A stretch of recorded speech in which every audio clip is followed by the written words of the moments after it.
Tribuners, bertemu lagi bersama saya Ratu Jati di Tribunnews On Cam. Nah, hari ini Ratu mau ngomongin soal per-DJ-an nih. Dan hari ini Ratu sudah terhubung dengan seorang DJ asal Solo sih kalau nggak salah. Nanti coba kita tanya ya. Beliau ini adalah DJ tapi difabel netra. Nah, namanya adalah Mas Koko Kaima. Dan sekarang kita sudah terhubung. Langsung aja kita sapa. Hai Mas Koko. Halo, ya Mbak Ratu, apa kabar? Alhamdulillah saya baik. Mas Koko apa kabar? Alhamdulillah juga baik. Iya. Pandemi sibuk ngapain aja nih Mas? Masih perform nggak? Kebetulan bikin record yang buat rutin latihan aja sih di rumah. Gitu, sama ya adalah usaha kecil-kecilan gitu. Oke. Nah, Mas Koko nih terjun ke dunia DJ itu sejak kapan sih? Kebetulan baru tahun 2008 ya. 2008. Iya, gitu. Oke. Kira-kira 2008 benar. Terus itu gimana ceritanya pertama kali tertarik dengan dunia DJ itu gimana ceritanya Mas? Kebetulan saya lihat dulu waktu saya masih sekolah di bangku SMP ya, saya ngelihat di DJ mungkin dari Linkin Park, Limp Bizkit. Lebih tertarik kayak apa sih DJ ini sebenarnya. Terus saya mencoba belajar, terus akhirnya kebetulan dulu saya belajar ada satu di tempat di kota Semarang, cuman saya bermain di dunia itu kebetulan DJ itu kan ada dua ya, ada yang manual, ada yang digital. Kebetulan belajar yang digital dulu. Enggak, saya mempelajari di manual dulu terus ke digital. Akhirnya tertarik, ternyata DJ ini asiknya kan bisa lagunya lebih varian. Untuk genrenya kan banyak sekali. Itu. Oke, terus berarti kalau inspirasinya Mas Koko dalam berkarya ini Linkin Park tadi ya? Atau ada yang lain? Ya, lebih tepatnya kalau saya pertama melihat DJ itu di scratchingnya. Cuman begitu saya terjun ke DJ ternyata banyak banget. Jadi DJ ini varian sekali ya. Kalau dibilang DJ orang awam pasti taunya kan piringan ya, pasti taunya kan gitu. Terus berkembangnya zaman mungkin digital berkembang. Jadi ya kita mau tidak mau harus mempelajari semua itu gitu loh. Ternyata banyak gitu loh. Selain mixing, scratching, ada juga produksi nanti ya, pembuatan lagu gitu. Oke, nah ini aku mau nanya, ini mungkin agak sensitif ya Mas. Sulit nggak sih, sulit nggak sih untuk melakukan pekerjaan dengan kondisi Mas yang sekarang? Kalau dibilang sulit, bagi saya dulu ketika saya masih bisa melihat ya, saya bilang kesulitan tidak ada selama mau belajar. Yang bikin sulit itu malas. Sulit kalau itu ya apapun pekerjaannya, mungkin kalau kita niatannya sudah malas duluan ya susah, sulit. Tapi kalau mau berkembang, mau belajar ya pasti mau, bisa sih. Saya yakin bisa. Cuman tinggal kitanya, personalnya masing-masing mau tekun belajar enggak. Itu aja sih. Kalau dibilang sulit, sekarang dengan keterbatasan saya netra ini ya malah feeling saya semakin tajam. Menurut saya pribadi. Tapi enggak tahu yang dengerin. Menurut saya pribadi seperti itu. Jadi ya fine-fine aja, enjoy aja, asik-asik aja. Oke, Saya menikmati kok. motivasinya Mas Koko nih dalam berkarya itu apa sih?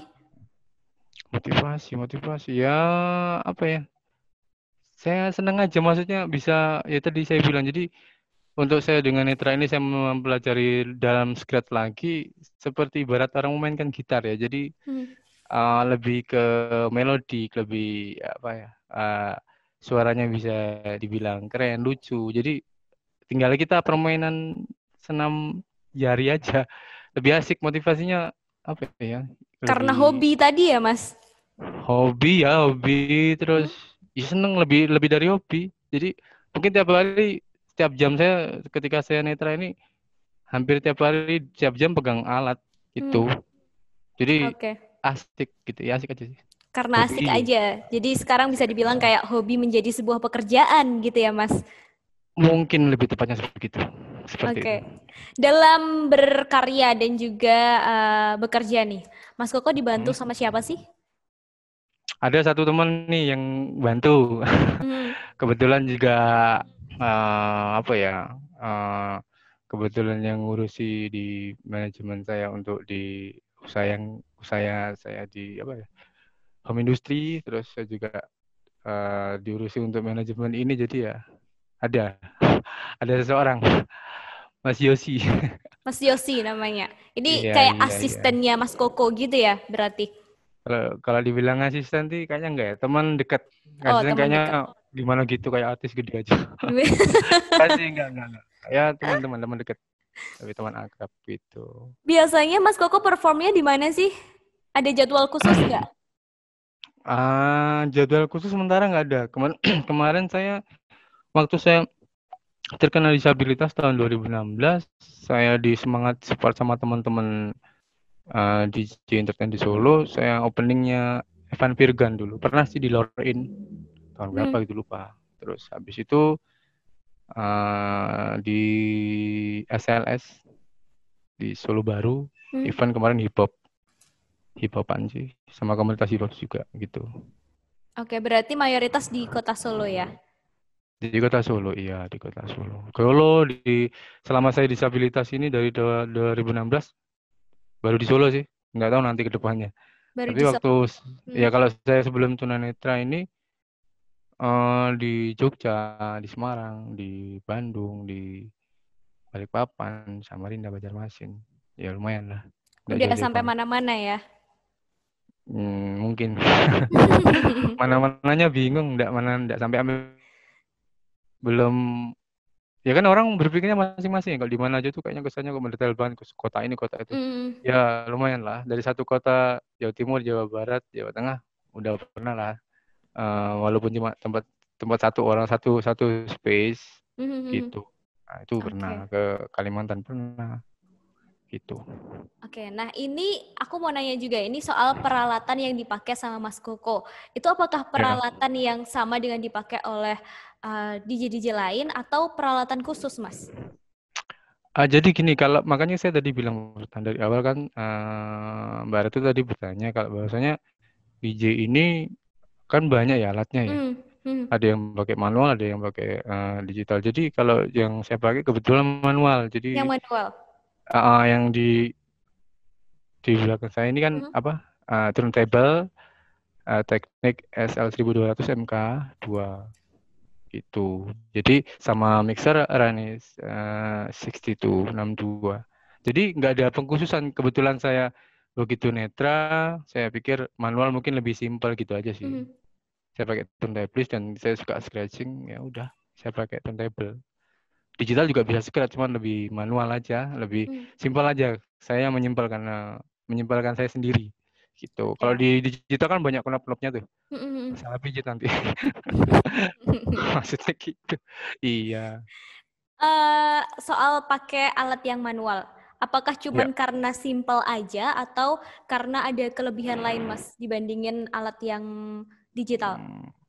Ya kalau alat manual sendiri lebih lebih real. Suaranya memang lebih real dan lebih real dan lebih tertantang aja. Memang lebih sulit gitu loh. Orang yang walaupun normal bukan disabilitas pun memang mengakui turntable memang sulit. Tapi Hmm. kalau sudah asik ya mungkin keterbiasa aja sih kali gitu. Semua pada dasarnya sulit, saya bilang tadi. Kalau malas ya jadi sulit. Tapi sebenarnya lebih tertantang aja kalau turntable ini. Kan awalnya orang DJ pasti pakai turntable, belum keluar Hmm. digital tahun berapa itu kan pakai turntable semua. Ya mungkin berkembangnya zaman anak-anak sekarang yang lebih digital aja Hmm. gitu. Teman saya mengangkat lagi konsep lama, gimana ya kalau pakai turntable, kayaknya asik Dan gitu sih. dan terbukti tetap asik ya, Mas? Mungkin. Makanya saya bilang, ini orangnya tidak pedean kali ya. Makanya saya kalau mau bilang asik, kayaknya kesannya iya. Cuman nggak tahu, orang sebagian katanya sih bagus katanya, tapi nggak tahu. Gitu. Kalau saya sih asik-asik aja, tapi nggak tahu orang kan gitu. Tapi ya Mas, dengar-dengar Mas Koko ini kan pernah mixing lagu dan direspon sama pemiliknya. Bener nggak? Iya, Yang betul. di Iya kan, jadi Australia itu nggak sih? di namanya Kaleido ya benar. Heeh, heeh. Kebetulan kemarin waktu saya nge-scratch, kebetulan dengar di YouTube lagu ini kok bagus coba. Saya bilang sama teman saya, "Yes, coba Dian," gitu. Terus tolong downloadin dong. Oh ya, coba tak main. Waktu saya bikin video sama teman saya Nius ini, dia bilang bagus, coba ya, coba direkod kita bikin live di IG saya. Mhm. Nah kebetulan saya iseng-iseng aja, ya coba bilang sama yang punya kan gitu lagunya, berkenan nggak ya kira-kira. Nah begitu kita kirim di Twitter, kita send sehari nggak ada kabar. Takutnya kan orang ini mungkin apaan sih nih, nggak jelas bikin lagu. Ketika dikirim gitu ya responnya bagus. Dia bilang keren bagus, tapi belum tahu kalau saya netra gitu. Mhm. Terus akhirnya dibalik sama teman saya lagi, oke, thank you. Intinya bahwasanya yang Scrat ini dia mengalami kebutaan, terus direspon lagi, oh awesome, maksudnya ya, bagus lah katanya. Terus dia bilang, saya bilang sama dia intinya dia respon, dia bahagia, dia suka, pilih aja lagu saya mau mau di mana ya, mau mana yang mau di remix itu Mhm. katanya. Dia support gitu. Kapan kita juga mau, nggak tahu kapan mau kolaborasi kali gitu. Kayaknya Oh, sih tapi gitu. sempat ada tawaran untuk kolaborasi ya, Mas? Ya, seperti itu katanya sih, tapi kan nggak tahu ya bahasanya gimana. Saya ini orangnya kan ini gimana, maaf saya nggak pedean orangnya, mungkin gitu. Padahal itu artinya ya, Mas, kalau udah sampai di notice dan diajakin kolaborasi itu artinya Mas Koko bagus loh. Mungkin iya serius, saya orangnya nggak beda. Saya ini orangnya di mana ya, sibuk dengan skill saya sendiri. Jadi saya Hmm. mikirkan ini, mikirkan apa ya, mikirkan skill untuk turntables ini aja sudah banyak kunci. Saya bingung, apalagi suruh jawab kayak gitu. Saya bilang iya, saya orangnya iya dan iya aja. Iya. Jadi saya enggak begitu, saya nggak tertarik, ya tertarik, cuman kurang pede aja sih gitu. Kurang pede aja sama yang saya anggap mereka ini senior dan lebih Hmm. hebat lah gitu loh. Saya sibuk dengan skill saya sendiri, jadi iya, oh iya gitu aja. Oh iya gitu. Ya, jadi saya, tapi bukan berarti saya menyepelekan, nggak sih. Mas Koko pernah nggak sih ikut kompetisi IDM gitu? Ya ini saya mau jelasin kalau IDM Electron Dance Music lebih ke apa ya? Mungkin iya, saya pernah. Saya nyabet juara satu. Hmm. Jadi saya punya, mungkin loh, kalau salah saya lupa. Piala saya ada 8 atau 9 gitu. Oke, Gitu. itu apa tuh nama kompetisinya?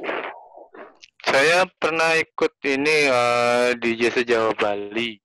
Hmm. Kompetisi itu saya cuma masuk 12 besar sih. 12 besar karena apa namanya? Mungkin fisik ya, itu kan 3 hari di sana. Oke. Gitu. Terus kalau untuk lebih ke di lokal sini, Solo, Semarang, Jogja, saya kebetulan untuk apa ya, kompetisi DJ ada juara satu, juara dua gitu. Terus ya lebih sering satu duanya gitu aja. Hmm. Wah, luar Jarum, biasa loh itu, Mas. ya mungkin. Nggak tahu, makanya saya selalu bilangin, karena pendapat saya oke luar biasa, pendapat orang belum tentu kan. Kan nggak tahu. Jadi ya iya aja. Ya, gitu. Itu luar biasa, Flat Mas. banget. Flat ya. Kedepannya aku balik lagi ke rencana kolaborasi nih, Mas. Ada rencana nggak sih? Udah ada rencana belum untuk berkolaborasi dengan musisi? Ada sih rencana kita mau bikin project kan. Kalau musisi yang mungkin ya ada, bukan, nggak tahu, artis lokal kali namanya kayak gitu, nggak Masih tahu aku. rahasia atau gimana nih? Ya itu belum, masih rahasia sih, nanti lah mungkin, insya Allah mungkin kedepannya ya mungkin lebih baik lagi gitu aja sih. Bingung saya ngomongnya, ya pokoknya gitulah.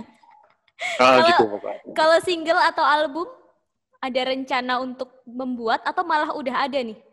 Rencana kita udah konsep buat juga untuk proyekan ke depannya, kita mau collab, ada vokalnya juga, Hmm. terus oke saya scratch, ada DJ-nya, ada vokalnya juga nanti.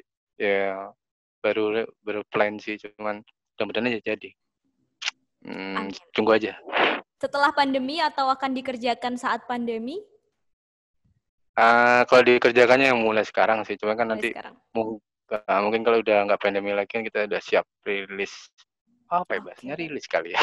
Ya Iya, gitulah. rilis betul. Nanti aku Oh ya tunggu betul deh. betul ya. Oh Aku ya tunggu ya. ya, Mas. Rilisnya Oke kapan? oke Jangan oke. lupa kabarin kita lagi nih kalau rilis. Pasti gitu.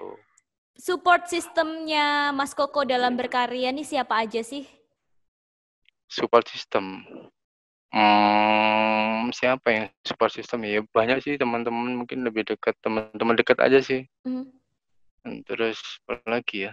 Ya terutama keluarga saya pribadi, orang terdekat saya, terus ya banyak lah pokoknya. Ya teman-teman mungkin lebih dan dekat keluarga dan teman dekat saya. Gitu. Oke. Suka duka Mas Koko selama perform, boleh diceritain nggak? Iya. Memang kalau suka dukanya ya pertama jelas nggak lihat ya, jelas tahu kan nggak lihat.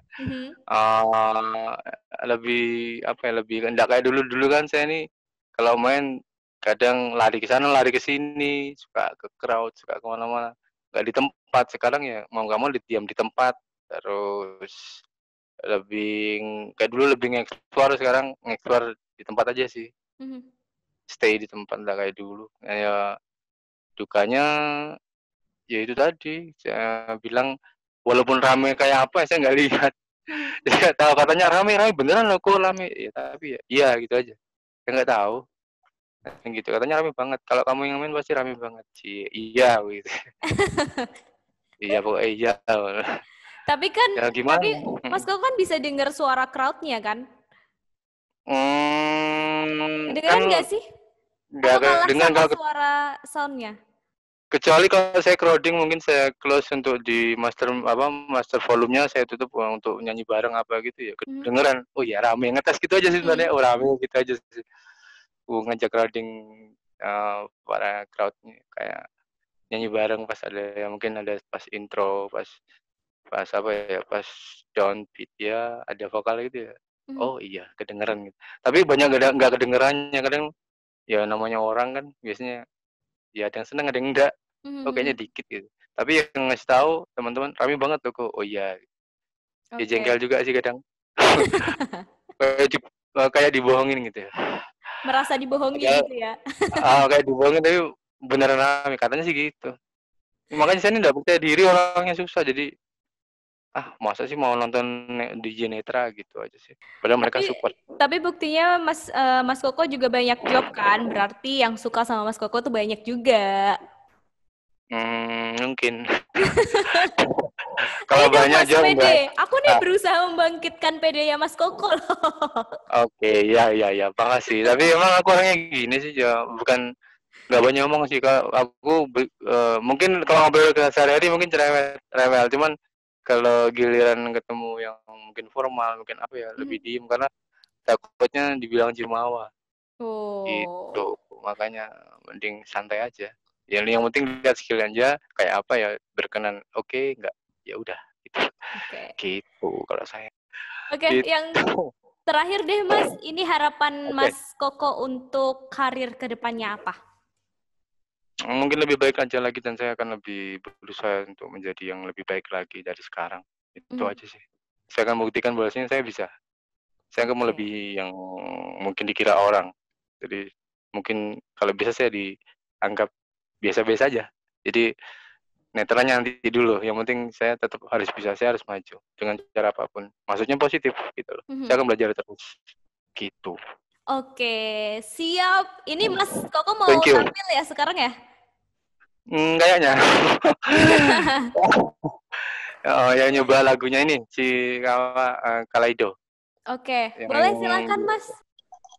Oke, nah jadi Tribuners, Mas Koko mau perform nih, nunjukin lagu yang dia buat dan sempat dinotis sama pemiliknya nih, yang tadi juga udah sempat diceritain. Kita lihat ya performnya kayak apa.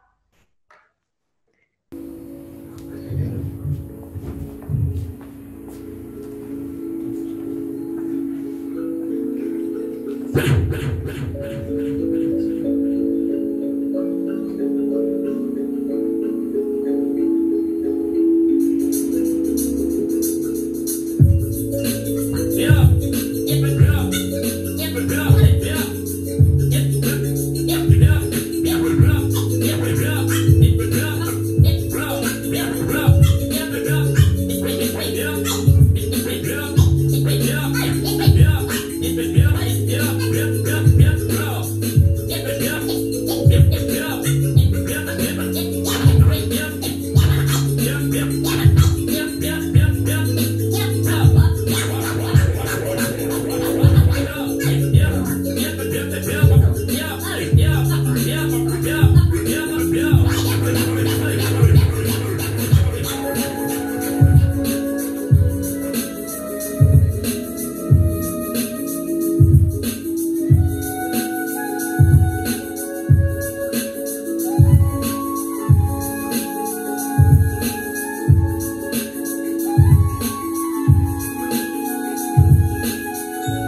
banget Mas Koko.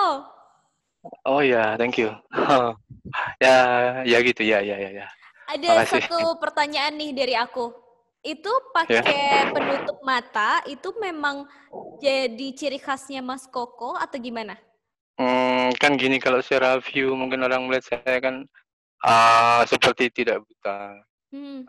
Mungkin apa ya sekalian aja saya nutup mata saya. Kan makanya Hmm. teman-teman yang ngasih apa ide, coba kok ditutup gitu. Biar orang tahu kalau bahwasanya memang kamu benar-benar nggak lihat.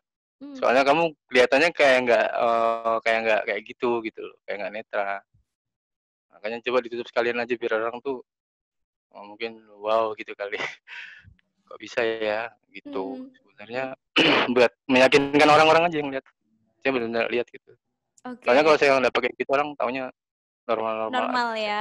Iya sih, sebenarnya saya juga kalau pertama kali ketemu sama Mas Koko terus nggak tahu gitu ya, saya juga pasti ngiranya Mas Koko ini normal. Iya.